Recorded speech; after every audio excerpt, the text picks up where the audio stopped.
Karibu mtazamaji wa Kamata TV katika YouTube channel yetu, inapatikana kwa jina la Kamata TV. Instagram, Facebook, TikTok na mitandao mingine yote ya kijamii tunapatikana kwa jina la Kamata TV. Usisahau kutusubscribe katika YouTube channel yetu na kutufollow, kushare, kulike na kucomment. Leo tutaangalia habari kutoka huko nchini Marekani.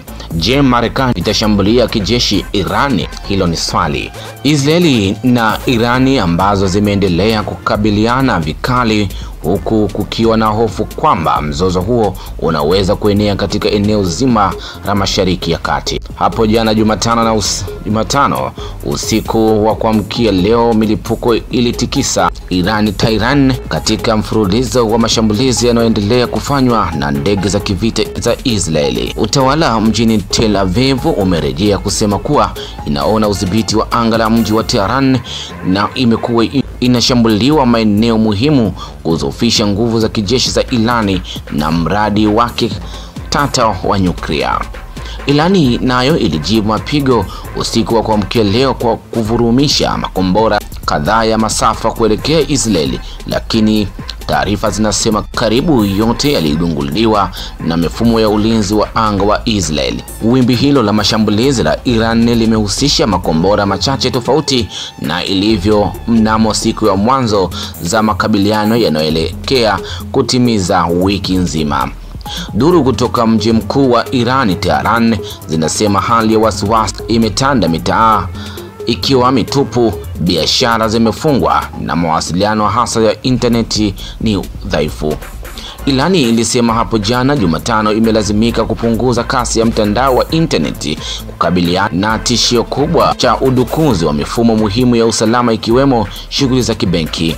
Hayo yanajiri katika wakati ulimwengu unasubiri kuona iwapo Marekani itajiunga na Israel kuishambulia Iran, hasa baada ya viongozi wa Israel kumrahi Rais Donald Trump kuchukua hatua za kijeshi dhidi ya dola hiyo ya Kiislamu.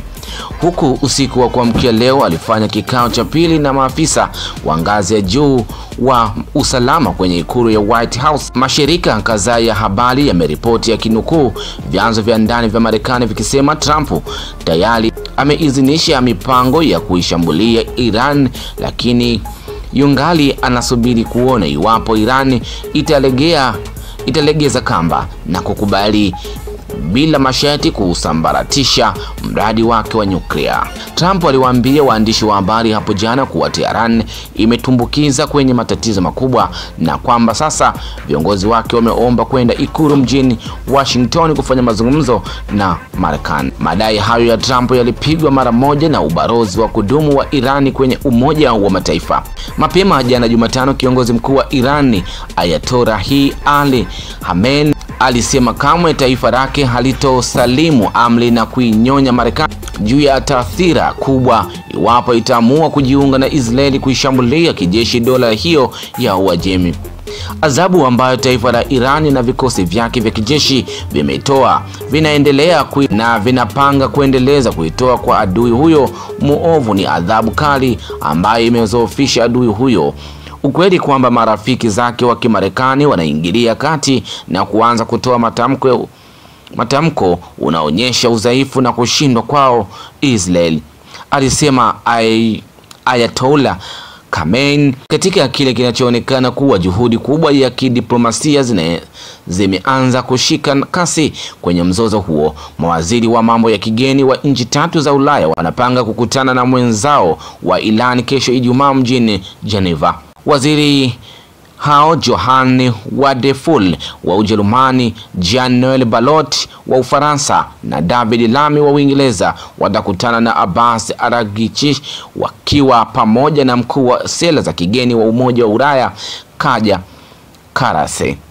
Nchi hizo tatu za Ulaya zimekuwa zikiendeleza jitihada za kidiplomasia na Irani, hususan kuhusu mradi wake wa nyuklia, hata baada ya Marekani kujiondoa kutoka kwenye mkataba kati ya Irani na madola sita yenye nguvu ulionuiwa kudhibiti mradi wake wa nyuklia. Shughuli za nyuklia za Iran ndio chanzo cha mzozo uliopo sasa. Israeli inaituhumu Iran kuwa inalenga kuunda silaha za maangamizi za nyuklia, madai ambayo Tehran kila wakati imeyakanusha vikali. Katika hatua nyingine, Rais Vladimir Putin wa Urusi amesema jana Jumatano kuwa yuko tayari kusaidia kuzipatanisha Israeli na Iran ili kumaliza mzozo uliopita. Akizungumza na wahalili wa vyombo vya kimataifa, Putin amesema anaweza kufanikisha mkataba utakao iruhusu Tehran kuendeleza na mradi wake wa nyuklia kwa matumizi ya kiraia, huko ikitoa hakikisho kwamba Israeli juu ya mashaka yake ya kiusalama. Hii ni Kamata TV. Usisahau kutufuatilia katika mitandao yetu ya kijamii kama Kamata TV, Instagram, Facebook, YouTube, TikTok na mitandao mingine yote ya kijamii. Ulikuwa nami mtangazaji wako Alex John Kamata. Asante na kwaheri kwa sasa.